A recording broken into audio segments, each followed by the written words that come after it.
ನಮಸ್ತೆ ವೀಕ್ಷಕರೇ, ಸುದ್ದಿಗಾರ ಲೇಡೀಸ್ಗೆ ಸ್ವಾಗತ. ನಾನು ನಿಮ್ಮ GM ರಾಜಶೇಖರ್.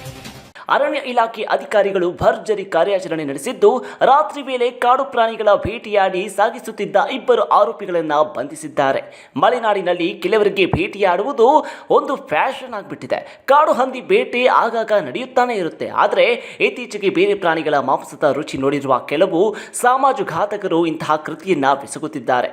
ಜನ್ನಾಪುರದಿಂದ ಮೂಡಿಗೆರೆ ಕಡೆಗೆ ಬೆಳೆರೋ ಈ ಒಂದು ವಾಹನದಲ್ಲಿ ವನ್ಯಜೀವಿಗಳ ಮಾಂಸವನ್ನ ಸಾಗಾಟವಾಗುತ್ತಿರುವಾಗ ಖಚಿತ ಮಾಹಿತಿ ಆಧರಿಸಿ ಗೂಣಬೀಡು ಶಾಖೆಯ ಸಿಬ್ಬಂದಿ ಹಾಳೂರು ಜೋಗನಕೆರೆ ಬಳಿ ತಪಾಸಣೆಯನ್ನ ನಡೆಸಿದ್ರು. ಈ ವೇಳೆ ಅಧಿಕಾರಿಗಳನ್ನ ಕಂಡು ಪರಾರಿಯಾಗಲು ಯತ್ನಿಸಿದ ವಾಹನಗಳನ್ನು ಬೆನ್ನಟ್ಟಿ ಹಿಡಿದಾಗ ಅವಚೂರು ಗ್ರಾಮದ AJ ನಂದನ್ ಹಾಗೂ ಹಾಳೂರಿನ HG ಆದರ್ಶ್ ಸಿಕ್ಕಿಬಿದ್ದಿದ್ದಾರೆ.